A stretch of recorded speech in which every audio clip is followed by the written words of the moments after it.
So for my owls, I decided to go for Culinary Sorcerer, I think it is, just because I like food. I like to cook.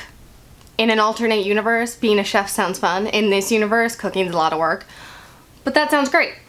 So I believe I only have to have 4 of these challenges completed, which is arithmancy, charms, herbology, and potions. But I'm choosing a book for every single thing. I'm also matching them up with my Plinko. So let's get into that. Let's find out what I'll be reading this month. I am doing 8 drops for the Plinko board because that's what I do every month. But I will be reading 12 books for the Owl's Magical Readathon because I do want to read 1 book per prompt, or at least try to. I'm not actually like for sure sticking to it. So let's see how that goes.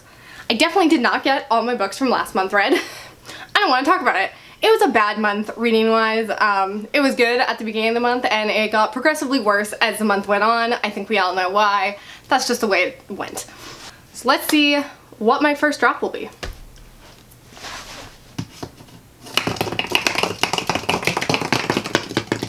Three. Oh no. And now for my boyfriend pick, he chose A Semi-Definitive List of Worst Nightmares by Crystal Sutherland. I honestly don't know why he picked this. It was just the second book he picked up and he read the synopsis and said, yeah, that sounds good. So I was scared personally because I thought he was going to make me read something super sci-fi. This is fine. This has to do with a family who has a curse on them and they all have these really big phobias, and I believe that the curse is that they're supposed to die by their phobias or something. And it's about one of the girls in this family, and it kind of just says like the girl goes on a journey of self-discovery. One of those coming of age sort of books. I'm reading this for Muggle studies because it's a contemporary and that's what it calls for. If the coloring is off in this video, frankly I have no idea why or how to fix it, so here we go. Thing I'll be replacing that with is Hyped Book. 7. Most anticipated. Fun. I actually get to read a book I'm excited about. For most anticipated, the book I'm picking up is Pray for the Girl by Joseph Souza. I've been wanting to read this ever since I found out about it about a year ago. I don't know why, I'm just dying to, and I'm glad to finally be getting around to it. This seems to be a small town crime story. I love those. I'm a huge sucker for those. The main character is a vet from the military who went to Afghanistan, and she's coming back to live in her small town after living in New York for a while. And she's dealing with like some flashbacks and stuff, I believe. There is a murder of a Muslim teenage girl, and she believes that she's seen similar things while in combat. And I believe it also just has to do with this small town and their prejudices and the turmoil and conflict because of their prejudices against refugees. So I'm very interested in this book. Can't wait to read it. Hope I love it. I'm going to be reading this for my astronomy owl, which is to read a book at night. I primarily read ebooks at night, and this I have as an ebook on Kobo.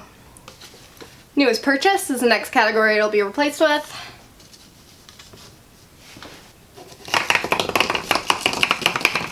Hey! 3. Again. Hyped. For Hyped Book, I'm going to be reading This Is How You Lose a Time War by Amal El Motar and Max Gladstone.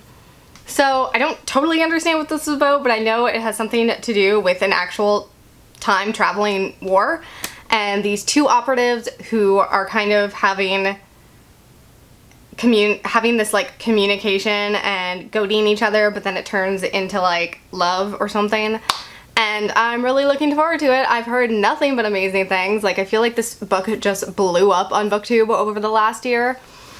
It's very short, which I think will be good for the amount of books that we have to read for the owls. And I am reading this for Care of Magical Creatures, which is something with a beak on the cover. Obviously this has 2 birds, so the next thing I'll be switching it out with is manga. You've got to be kidding me. 3 again. And then for manga, I'm going to pick up A Silent Voice Volume 2. I have this on Comixology. I didn't fit it in to my Owls TBR. It's just going to be an extra thing that I pick up this month. Low Expectations, so a book that I'm not really expecting to like.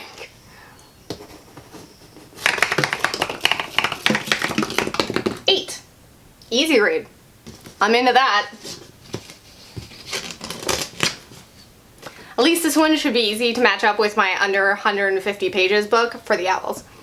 For easy read, I decided I'm going to listen to the audiobook for Angus, Thongs, and Full Frontal Snogging by Readathon.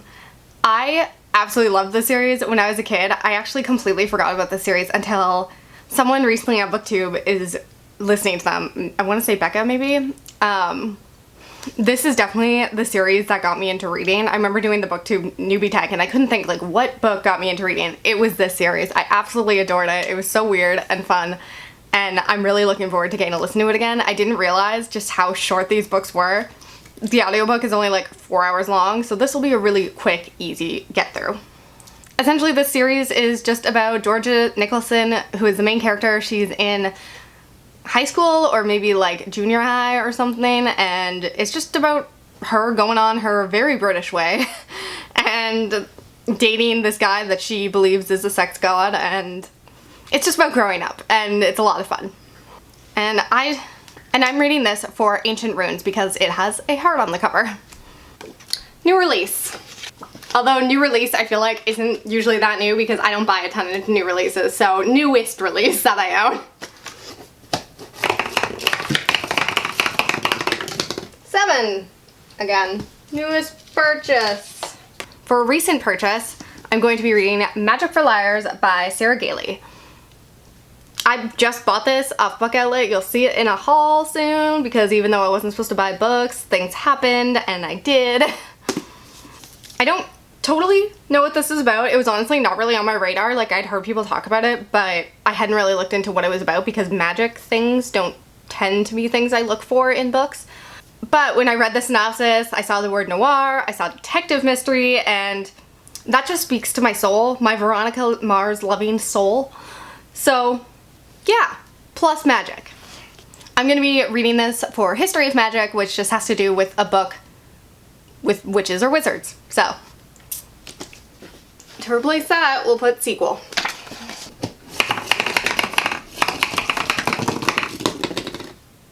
Highest rated. Cool. A book that everyone loves and hopefully I will too.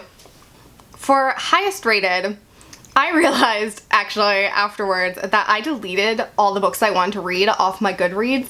Anything that I owned, I deleted off my Goodreads. Anything I didn't own, I kept there. That way I had like a master wish list, but made it hard to find the highest rated book on my TBR. So I decided to just go through some and try to pick, you know, one that's at least over a 4 average, and the one I found was Invisible Women, which has a 4.44 on Goodreads as of right now. That's pretty damn high on Goodreads. Not many books get above 4.44, like that's pretty good. So I believe this would be very high up on my TBR list. Invisible Women is a nonfiction book. I believe it is about how the world of science hasn't really taken women into account. Our data is not used or acknowledged or really even taken. So it leaves a lot of gaps in our lives for how things work. And I think this will be really interesting. I've heard nothing but good things, and I mean, these are things women already know, but I'm excited to get a more in-depth look. I'm using this for my arithmancy owl, which is something that is the opposite of a genre you love or whatever. So I don't read a lot of nonfiction, and when I do, it's usually crime-based. I really don't read a lot of like science-driven, data-driven nonfiction because I usually find it pretty dry. But I'm gonna listen to the audiobook of this, and I'm actually really looking forward to it. So just a debut book from an author. All right, last drop.